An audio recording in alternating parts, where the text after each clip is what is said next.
The Weight of Silence. Chapter 1. The Quiet Diagnosis. The fluorescent lights hummed overhead like a swarm of invisible insects, casting everything in the doctor's office in a sterile, unforgiving glow. Elena sat rigid in the leather chair, her hands clasped so tightly in her lap that her knuckles had turned white. The manila folder on Dr. Morrison's desk seemed to pulse with malevolent energy, as if the words printed inside were alive, waiting to escape and change everything. Mrs. Castellanos, Dr. Morrison began, his voice carrying that practiced gentleness that medical professionals reserved for delivering devastating news. "I'm afraid the results from your biopsy confirm what we suspected." The words that followed seemed to float past her like debris in water. Malignant, aggressive, stage 3, limited options. Elena found herself focusing on strange details. The way the doctor's pen clicked rhythmically against his clipboard, the faint coffee stain on his white coat, the photograph of his family smiling from behind his computer monitor. Their faces looked so carefree, so untouched by the weight of mortality that was now settling on her shoulders like lead.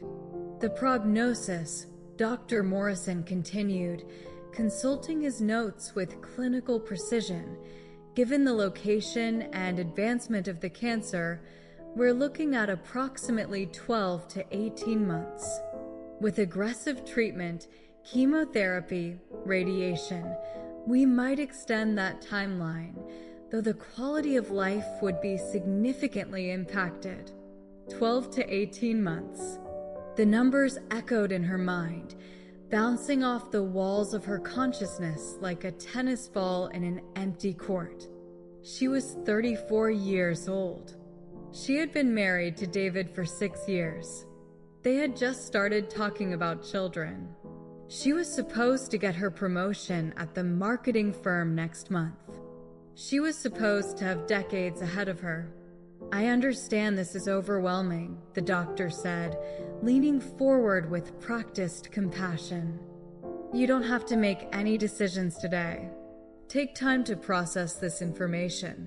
Discuss it with your family." "No." The word escaped her lips before she could stop it, sharp and final. Dr. Morrison paused, his eyebrows raising slightly. "Mrs. Castellanos?" "I mean..." Elena's voice caught in her throat. She cleared it, forcing herself to meet his gaze. "I need time to think about how to tell them. My husband, my parents, they can't know." "Not yet." Elena, having a strong support system during this time is crucial. The emotional and practical support your family can provide. You don't understand. She stood abruptly, her chair scraping against the linoleum floor. "My mother just recovered from her stroke. My father's heart condition, if they knew." She shook her head violently. "And David, he's finally got his business off the ground. He's so happy, so optimistic about our future.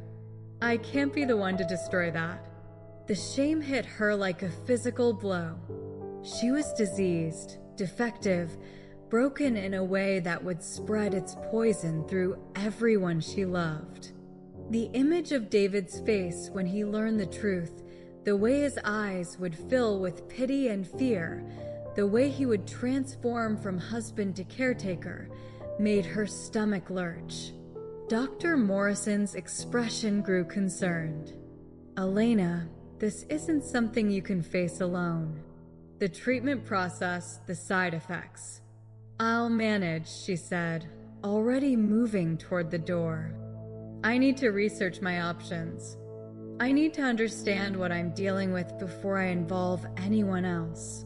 But even as she spoke the words, Elena knew the truth that she couldn't voice aloud. She wasn't protecting them from the burden of her illness. She was protecting herself from becoming one. The thought of watching David's love transform into duty, of seeing her parents blame themselves, of becoming the dark cloud that followed her family everywhere, it was unbearable. That evening, she sat in her car outside their modest Suburban. Home for nearly an hour, watching David move around the kitchen through the warm yellow glow of their window. He was making dinner, probably his terrible attempt at risotto that always ended up too thick, humming to himself the way he did when he was content. His movements were unhurried, peaceful. He looked up when she finally came through the door, his face breaking into that crooked smile that had made her fall in love with him. "There's my beautiful wife," he said, wrapping his arms around her waist and spinning her in a small circle. "How was your day? You were gone longer than usual." "Just some routine tests," she lied, the words tasting bitter in her mouth. "You know how doctors are always making you wait." He kissed her forehead, and she fought the urge to cling to him, to memorize the feeling of his lips against her skin. Instead, she smiled and helped him with dinner, pretending that everything was exactly as it had been that morning, pretending that she was still the same woman who had left the house 12 hours earlier. That night, she lay awake listening to David's steady breathing, her hand resting on her abdomen where the cancer was growing, invisible and relentless. In the darkness, she made her decision. She would fight this thing in silence. She would research treatments, explore options, maybe even pursue therapy, but she would do it alone, in the spaces between her normal life. She would protect the people she loved from this burden, even if it meant bearing it entirely on her own. The first symptom had appeared 3 months ago, just fatigue that she attributed to stress at work. Then came the weight loss that everyone complimented her on, the occasional nausea she blamed on bad takeout, the strange aches she dismissed as the result of too many hours hunched over her computer. Now she understood that her body had been trying to tell her something, and she had been too busy living her life to listen. But she would listen now.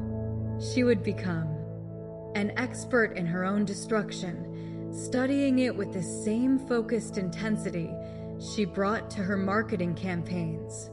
She would learn its patterns, its weaknesses, its timeline. And maybe, if she was smart enough and strong enough and lucky enough, she could beat it before anyone ever knew she was fighting. Chapter 2: Living a Double Life.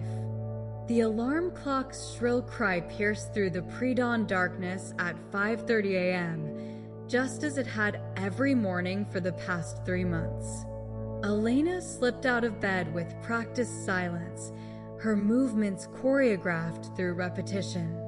David never stirred, exhaustion from his fledgling architecture firm ensured he slept deeply until 7. In the bathroom, she swallowed the cocktail of medications she'd hidden behind her vitamins, anti-nausea pills, pain relievers, supplements the online forums swore would help. The woman in the mirror looked thinner than she had 6 months ago, her cheekbones more pronounced, her eyes shadowed with fatigue that no amount of concealer could completely hide.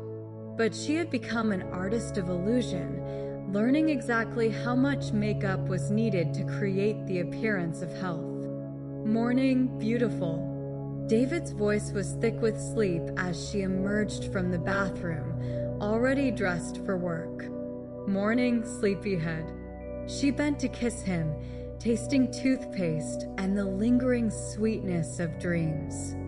"I'm leaving early today. That Peterson account needs some extra attention." Another lie. She was actually driving to the oncology center 40 minutes away, where Dr. Chin would review her latest test results and adjust her treatment protocol. She had chosen this facility specifically because it was far from their neighborhood, far from David's work routes, far from anywhere they might accidentally encounter someone they knew. The Peterson account was real, at least, and genuinely demanding. Elena had thrown herself into work with renewed intensity, partly to maintain the illusion of normalcy and partly an expert in her own destruction, studying it with the same focused intensity she brought to her marketing campaigns. She would learn its patterns, its weaknesses, its timeline. And maybe, if she was smart enough and strong enough and lucky enough, she could beat it before anyone ever knew she was fighting. Chapter 2: Living a Double Life. The alarm clock's shrill cry pierced through the pre-dawn darkness at 5:30 a.m., just as it had every morning for the past 3 months. Elena slipped out of bed with practiced silence, her movements choreographed through repetition. David never stirred, exhaustion from his fledgling architecture firm ensured he slept deeply until 7. In the bathroom, she swallowed the cocktail of medications she'd hidden behind her vitamins, anti-nausea pills, pain relievers, supplements the online forums swore would help. The woman in the mirror looked thinner than she had 6 months ago, her cheekbones more pronounced, her eyes shadowed with fatigue that no amount of concealer could completely hide. But she had become an artist of illusion, learning exactly how much makeup was needed to create the appearance of health. Morning, beautiful. David's voice was thick with sleep as she emerged from the bathroom, already dressed for work. Morning, sleepyhead. She bent to kiss him, tasting toothpaste and the lingering sweetness of dreams. I'm leaving early today. That Peterson account needs some extra attention. Another lie. She was actually driving to the oncology center 40 minutes away, where Dr. Chin would review her latest test results and adjust her treatment protocol. She had chosen this facility specifically because it was far from their neighborhood, far from David's work. With stress from work, her increasing need for afternoon naps was the natural result of their more active lifestyle. You're like a machine lately, David observed one evening, watching her prepare an elaborate dinner despite her obvious fatigue. Where's all this domestic goddess energy coming from? I just want to take care of you, she said, which was true in a way that would break his heart if he knew it. Every meal she cooked, every moment of intimacy they shared, every ordinary evening watching television on the couch, she was collecting them like precious stones, storing them against the poverty that was coming. The hardest part was maintaining physical intimacy while hiding the changes in her body. She had become expert at strategic positioning, at choosing clothing that concealed her weight loss, at timing their encounters around her treatment schedule. When David's hands explored her body in the darkness, she guided them away from the areas where her ribs were becoming more prominent, where strange bruises bloomed and faded. Is everything okay? He asked one night, pulling back to look at her face in the dim light filtering through their bedroom curtains. What do you mean? You seem distant lately. Not just tonight, but in general. Like you're somewhere else even when you're right here. The accusation hung in the air between them, and Elena felt the terrible weight of its truth. She was somewhere else. She was in examination rooms and waiting areas, in online support groups for cancer patients, in the private hell of her own mortality. She was everywhere except present in her own life. I'm just stressed about work, she said, pulling him closer, kissing him with desperate intensity to forestall any more questions. You know how demanding it's been. but she could see the doubt in his eyes, the hurt that he tried to hide. Her husband was an intelligent, perceptive man, and she was asking him to believe that the woman he'd been married to for 6 years had suddenly become a stranger for no reason. The foundation of their relationship, built on honesty and open communication, was being eroded by her daily deceptions, and there was nothing she could do to stop it without destroying the very thing she was trying to protect. Her parents were equally perplexed by her behavior. During their weekly Sunday dinners, her mother would study her face with the keen eye of someone who had changed Elena's diapers and nursed her through childhood illnesses. "Mija, you look tired," her mother would say in Spanish, using the concerned tone that had once made Elena confess to broken vases and stolen cookies. "Are you eating enough? You're getting too skinny." "I'm fine, Mommy. Just busy with work." Another lie to add to the growing collection. Her father, still fragile from his recent cardiac episode, would pat her hand and tell her not to work so hard, that family was more important than career advancement. The irony of his advice, that she was killing herself to preserve her family, would have been funny if it weren't so devastating. Late at night, when David was asleep and the house was quiet, Elena would sit at her laptop researching survival rates and experimental treatments. She read stories from other patients, some inspiring, others heartbreaking, all of them brutally honest about the realities she was facing. In the blue glow of her computer screen, surrounded by the detritus of her double life, medical bills hidden in her desk drawer, appointment cards tucked behind family photos, she would sometimes draft letters to David, to her parents, trying to find words that could possibly explain her choices. But every attempt felt inadequate. Every explanation sounded selfish or noble depending on the angle. How could she make them understand that her silence was an act of love, not cowardice? That she was trying to give them months of normalcy instead of months of watching her die? The letters always ended up deleted. The words scattered into digital oblivion like everything else she couldn't say. Chapter 3, Cracks Appearing. The morning Elena collapsed in the shower was the beginning of the end of her carefully constructed deception. David found her there, unconscious on the tile floor with water still cascading over her naked body, and for a terrifying moment he thought she was dead. His hands shook as he checked for a pulse, his voice breaking as he called her name. "Elena! Elena, wake up!"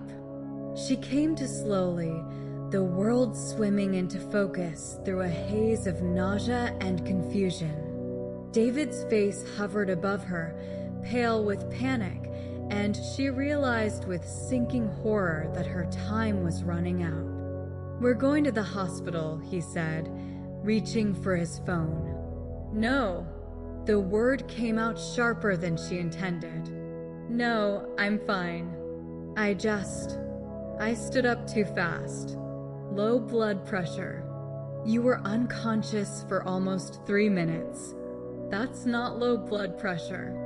But Elena was already struggling to her feet, wrapping a towel around herself with hands that trembled only slightly. "David, please." "I'm okay. Look, I'm fine now." She could see the war playing out on his face, the desire to believe her warring with his own eyes, his own instincts. This was the moment she had been dreading and expecting for months, the moment when her body's rebellion became too obvious to hide. "This isn't normal," he said quietly. "The way you've been lately, the fatigue, losing weight, now this. Something's wrong." "I'll make a doctor's appointment," she conceded, knowing she would have to manufacture some benign explanation for symptoms that were becoming impossible to disguise. But right now, we both need to get ready for work. The conversation didn't end there, it simply went underground, manifesting in the way David watched her, the carefully casual questions about her health, the way he started coming home earlier from work to check on her.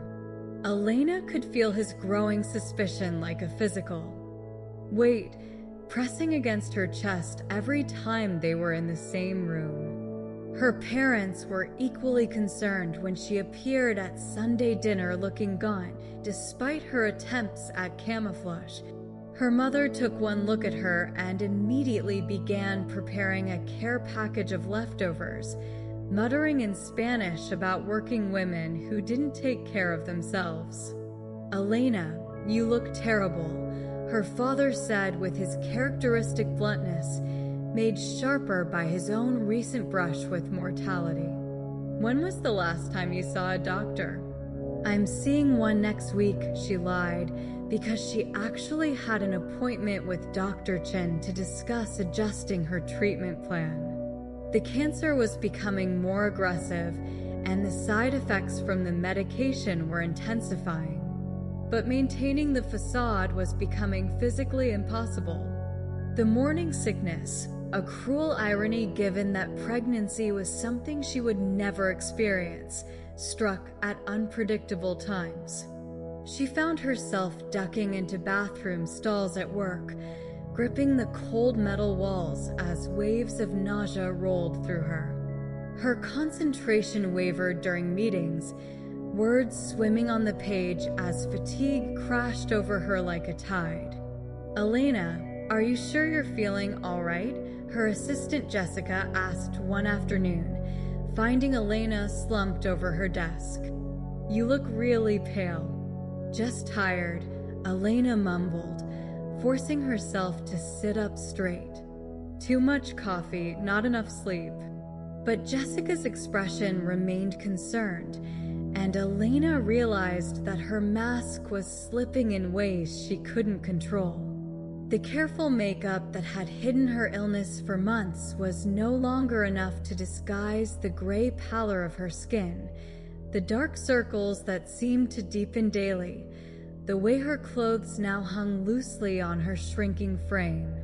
The arguments with David started small, disagreements about weekend plans she was too exhausted to keep, irritation when he suggested they see friends she no longer had energy to entertain. But they grew larger and more frequent as her frustration with her own limitations collided with his confusion about her behavior. "You used to love hiking," he said one Saturday morning, gesturing toward the mountains that rose beyond their neighborhood. "We haven't been out there in months. I'm just not in the mood lately." "You're never in the mood for anything lately. What's going on with you?" "And don't say work stress again. I know what work stress looks like, and this isn't it." Elena felt tears prick at her eyes, another symptom she couldn't control. The emotional volatility that came with her treatment made her feel like she was living inside someone else's body, someone fragile and unpredictable. "Maybe I'm just changing," she said, hating how petulant she sounded. "Maybe I'm not the same person you married." The hurt that flashed across David's face was like a physical blow. "Don't say that. Of course you're the same person. You're pushing me away, and I don't understand why." The accusation was accurate and devastating. She was pushing him away, preparing him for a loss he didn't know was coming. Every small cruelty, every manufactured distance was meant to make the inevitable easier for him to bear. But seeing the confusion and pain in his eyes, she wondered if she was actually making everything worse. That night, alone in their bedroom while David worked late in his home office, Elena began writing another letter she knew she would never send. Her handwriting, once confident and fluid, had become shaky, the words sometimes trailing off as fatigue overwhelmed her. David, by the time you read this, you'll understand why I had to lie. You'll be angry. You have every right to be. You'll think I didn't trust you, didn't love you enough to let you help me through this. But the truth is I loved you too much to watch what this disease would do to your life. You would have put everything on hold for me. Your business, your dreams, your future. You would have sacrificed all of it to take care of someone who couldn't be saved. And I couldn't let you do that. I couldn't let you spend months watching me disappear piece by piece. I know you'll blame yourself, think you should have seen the signs, should have forced me to tell you the truth. But I got very good at hiding it. I had to. Every lie I told you was an act of love, even if it doesn't feel like it now. The letter went on for pages, trying to explain the unexplainable, to justify choices that couldn't be justified. But when she finished writing, Elena crumpled it up and threw it away, just like all the others. Words on paper couldn't bridge the gap she had created, couldn't undo months of deception and manufactured distance. She was running out of time, and the weight of her secrets was becoming unbearable. But she couldn't see a way forward that didn't involve destroying the people she loved most in the world. So she continued the charade, even as her body betrayed her more obviously each day, even as the people who loved her grew more frightened and confused. The final crack appeared on a Thursday morning when Elena, rushing to get dressed for another secret medical appointment, couldn't fasten the clasp on her favorite necklace. Her fingers, once steady and sure, trembled with weakness and medication side effects. She tried 3 times before giving up, slumping against the bathroom counter as the magnitude of her situation crashed over her. She was going to die, and soon. The experimental treatment that had bought her extra months was losing its effectiveness. Dr. Chen had started using words like palliative care and quality of life. And she was going to die alone, surrounded by lies and secrets, having pushed away everyone who might have comforted her in her final weeks. For the first time since her diagnosis, Elena allowed herself to consider a different choice. Chapter 4: Vanishing. The morning Elena left was perfectly ordinary, in every way that mattered. David's coffee mug still sat in the sink from breakfast, the newspaper lay folded on the kitchen counter, and the autumn sunlight streamed through their bedroom windows with the same golden warmth it had brought every day for the 6 years they'd lived in their modest suburban home. But as Elena moved through her final morning routine, everything felt weighted with significance. The way David's pillow still held the indent from his head, the sound of her coffee maker gurgling to life, the familiar creak of the hardwood floors beneath her feet. These details, once invisible in their ordinariness, now seemed precious and fragile. David had left for work at 7:30, kissing her goodbye with the same distracted affection that marked their weekday mornings. "Have a good day," he'd said, grabbing his laptop bag and the architectural drawings for the community center project that had been consuming his attention for weeks. "I'll probably be late tonight, meeting with the contractors." "I love you," Elena had replied, and meant it with an intensity that should have alarmed him. But David was already thinking about foundation specs and budget overruns, his mind shifting into work mode as he headed for the door. She waited until his car disappeared around the corner before she began packing. The suitcase was small, just large enough for a week's worth of clothes and the essentials she would need for whatever time she had left. She folded each item carefully. The blue sweater David had bought her for their anniversary, the cotton dress her mother had admired, the worn jeans that had become comfortable as her body changed. Looking at these clothes, divorced from the context of her normal life, Elena felt like she was preparing for a journey to a foreign country where none of the familiar rules applied. Her medications went into a separate bag, bottles and bottles of pills that had become as essential as oxygen. Anti-nausea medication, pain. Relievers, the expensive experimental drug that Dr. Chin had warned might buy her an extra month or two. She had enough for several weeks if she was careful. After that, Elena didn't allow herself to finish the thought. The hardest decision was what to take from the life she was leaving behind. She selected a few photographs, her wedding picture, a snapshot of her parents from their anniversary dinner, a candid shot of David laughing at something she'd said during their honeymoon. These images would have to contain all the love she couldn't express, all the memories she needed to carry with her. She wrote no note. Every draft she'd attempted over the past months had felt inadequate or cruel. How could she explain in a few paragraphs the complex calculus that had led her to this moment? How could she make them understand that her disappearance was an act of love, not abandonment? Instead, she simply vanished.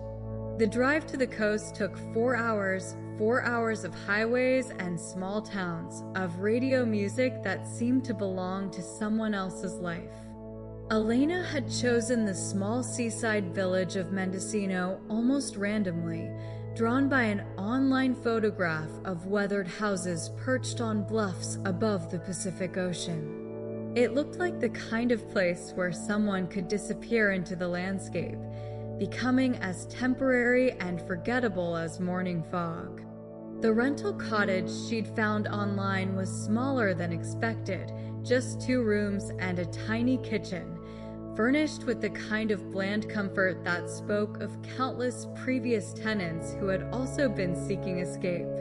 But it had large windows facing the ocean, and Elena could hear the constant murmur of waves against the rocks below. Her first night alone was both liberating and terrifying. For the first time in 8 months, she didn't have to pretend. She could take her medication without hiding the bottles, could rest when she felt weak without manufacturing an excuse, could simply be sick without apology or performing. The relief was profound and devastating, but the solitude was also crushing. As she sat by the window watching fog roll in from the horizon, Elena felt the full weight of her isolation. There was no one to call, no one to share the strange beauty of her new surroundings, no one to hold her when the pain became unbearable. She had achieved exactly what she'd wanted, complete separation from everyone who might be hurt by her condition, and discovered that it felt remarkably similar to death itself. The days developed their own rhythm. Elena would wake early and walk along the bluffs, breathing salt air that seemed to cut through the medication haze. The physical activity became increasingly difficult as her strength waned, but she persisted, driven by some primitive need to keep moving as long as movement remained possible. In the afternoons, she would sit by her window and read, mysteries mostly, stories with neat resolutions where all questions were answered and justice prevailed. She found comfort in these tidy narratives, so different from the messy ambiguity of her own situation. Evenings were for remembering. Elena would pull out her photographs and allow herself to relive specific moments, the way David had laughed until he cried at their wedding reception, the pride in her father's eyes when she graduated from college, her mother's hands teaching her to make tamales when she was 12 years old. These memories felt both precious and dangerous. Too much nostalgia could break her resolve, could send her running back to a life where her presence would only bring suffering. The cottage had no telephone, and Elena had left her cell phone at home, deliberately severing all communication with her old life. She didn't want to know how David had reacted to her disappearance, didn't want to hear her mother's voice calling her name. The not knowing was painful, but it was necessary. Any contact would weaken her resolve, would remind her of all the reasons she should be. Fighting this battle surrounded by love instead of facing it in magnificent isolation. Some days the loneliness was almost unbearable. Elena would find herself starting conversations with seagulls, or talking aloud to David as if he were sitting across from her. She imagined his responses, played out entire discussions about his work, about books she was reading, about the way the light looked different here than it did at home. These phantom conversations became so real that she sometimes forgot they weren't actually happening. As the weeks passed, her body continued its relentless decline. The medication helped, but couldn't stop the fundamental process that was occurring. Elena lost more weight, her energy flagged more quickly, and simple tasks like cooking or showering became monumental undertakings. But there was also a strange peace in surrendering to the process, in not fighting every symptom or rushing to address every discomfort. She began writing letters again, not the explanatory missives she'd attempted before, but simple expressions of love. Letters to David about the small moments of their marriage that had meant the most to her. Letters to her parents thanking them for the foundation of love and security that had shaped her entire life. Letters to friends whose presence had brightened ordinary days. These letters felt different, more honest, less defensive. Perhaps distance had given her clarity, or perhaps approaching death had stripped away everything except what was essential. Whatever the reason, the words flowed more easily, carrying with them all the love she hadn't been able to express during her months of deception. One morning, Elena woke to find that the pain was worse than usual, and the fog outside seemed to be moving inside her head. She tried to stand and nearly fell, catching herself against the window frame. Looking out at the gray ocean, she realized that her time was running out more quickly than she'd expected. It was time to write the letter that mattered most, the final explanation that might help them understand. As she reached for pen and paper, Elena felt a strange sense of completion, as if this moment had always been inevitable, as if every choice she'd made had been leading to this small cottage overlooking the Pacific, where she would finally tell the truth.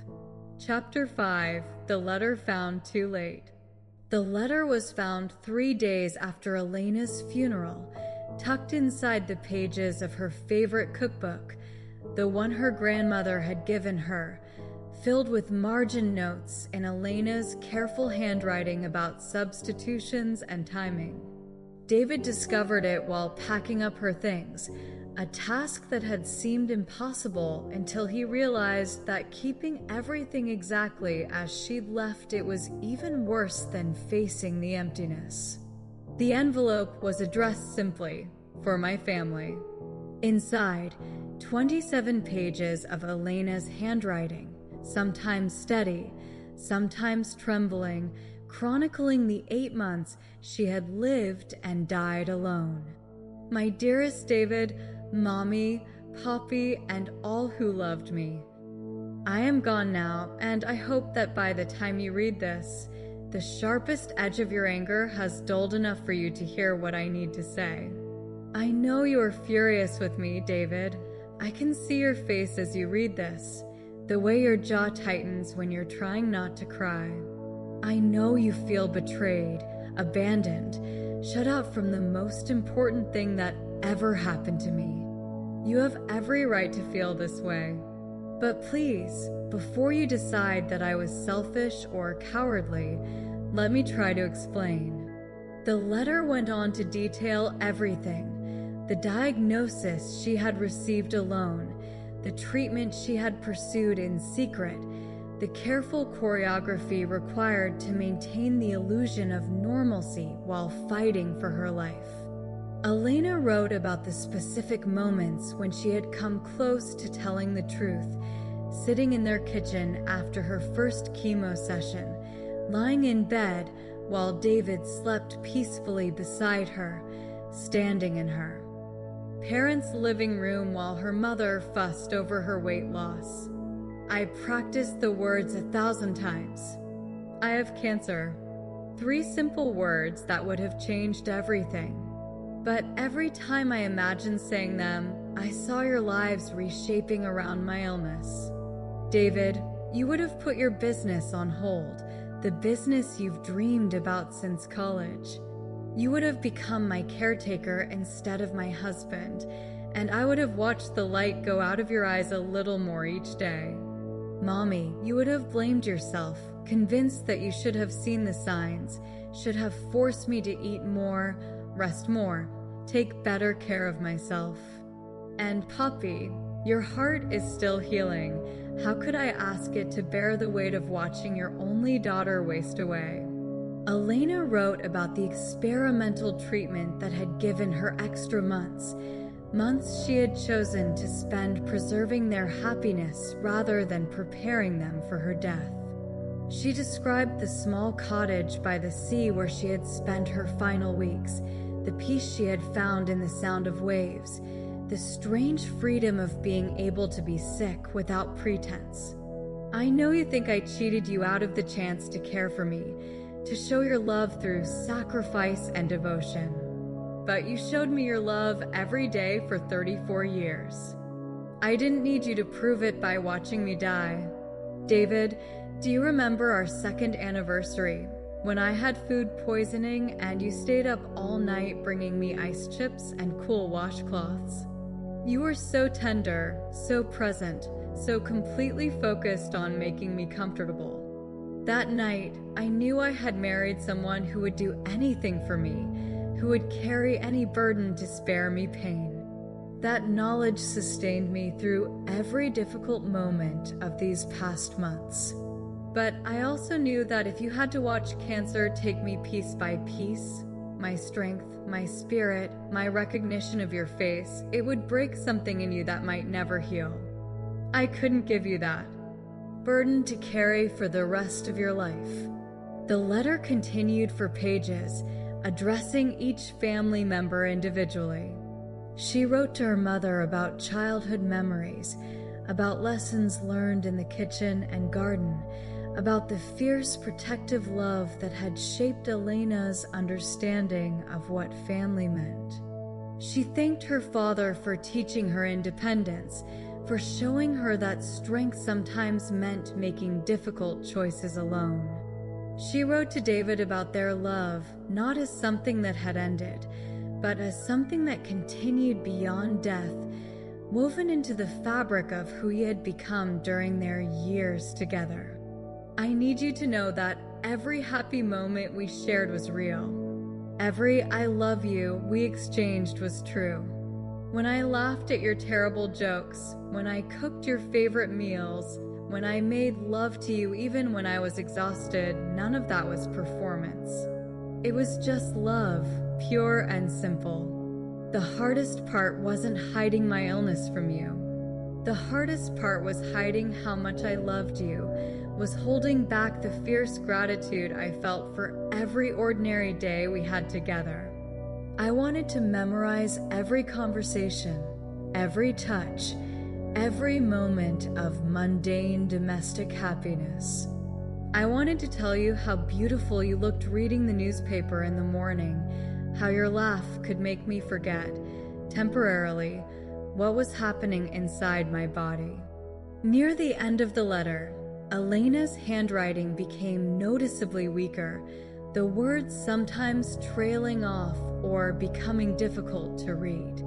But her voice remained clear, determined to complete this final act of communication.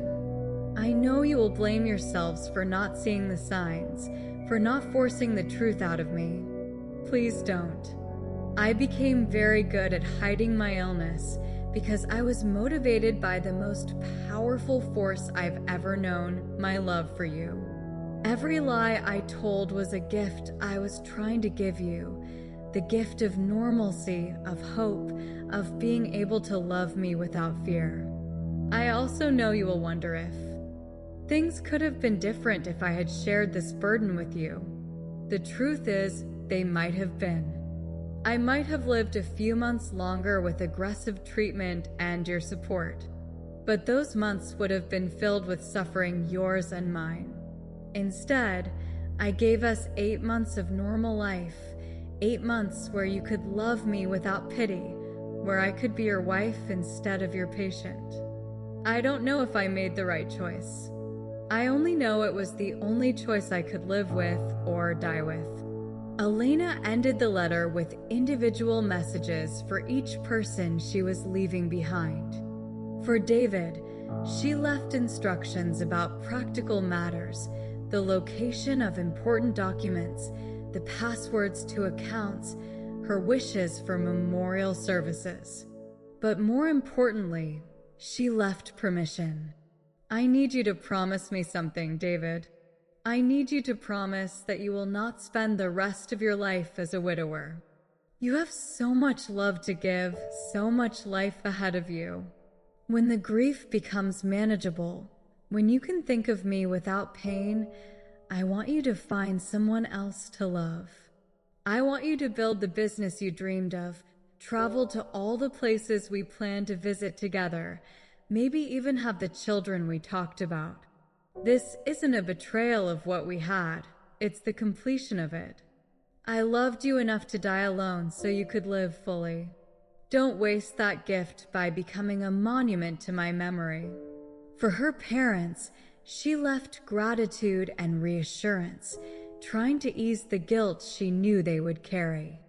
You gave me everything I needed to face this with courage, the security of knowing I was unconditionally loved, the independence to make my own choices, and the faith that love continues even when life ends. I am not a tragedy. I am your daughter who lived fully and loved deeply, even in the shadow of death. The letter was dated just 5 days before Elena died, found by a neighbor who came to check on the cottage when rent payments stopped arriving. By then, David had already spent weeks searching for her, hiring private investigators, calling hospitals, driving to every place they had ever visited together. The police had opened a missing person case, but with no signs of foul play and evidence that Elena had left voluntarily, their investigation had stalled. Her death, when it came, was peaceful. The neighbor found her in bed, facing the large window that overlooked the ocean, surrounded by the photographs she had taken from their old life. On the nightstand sat bottles of medication, a glass of water, and the final pages of her letter. The funeral was everything Elena would have wanted: small, private, filled with the people who had shaped her life. David read portions of her letter aloud, his voice breaking as he shared her words with the gathered mourners. Her parents wept quietly, holding each other as they heard their daughter's voice one final time, offering comfort and asking forgiveness across the divide of death. In the weeks that followed, the letter became a kind of scripture for Elena's family, read and reread as they tried to make sense of her choices. Some days her reasoning seemed clear and compassionate. Other days it felt like the rationalization of someone too proud to accept help, too afraid of being vulnerable to let others share her burden. But gradually, understanding began to emerge. Elena had made her choice not from weakness, but from a fierce, protective love, the same love that had driven her to hide skinned knees from worried parents when she was 7. The same love that had made her work overtime to surprise David with tickets to his favorite band. The same love that had sustained her through 8 months of living a double life. David kept the letter in his bedside table, reading it on the nights when grief threatened to overwhelm him. Slowly, he began to understand that Elena's gift to him wasn't just the months of normalcy she had preserved, but the challenge to live fully. In spite of loss, to honor their love by not letting it become a prison of perpetual mourning.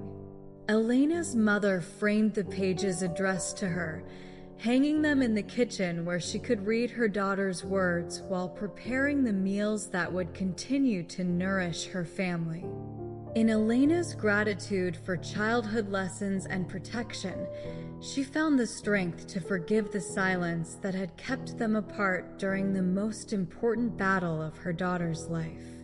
And in the small cottage by the sea where Elena had spent her final weeks, the ocean continued its eternal conversation with the shore, indifferent to human love and loss, but somehow embracing both in its vast, gray expanse. She had chosen to die as she had chosen to live on her own terms, surrounded by beauty, carrying the love of her family even as she protected them from sharing her pain. The weight of silence that Elena had carried for 8 months finally lifted with the reading of her letter, but the silence itself remained, now heavy with understanding rather than deception. In that silence, her family found not emptiness, but fullness, the complete expression of a love too profound for ordinary words, too protective for conventional wisdom, too brief for the world, but exactly large enough to contain everything that had mattered in one woman's carefully guarded heart.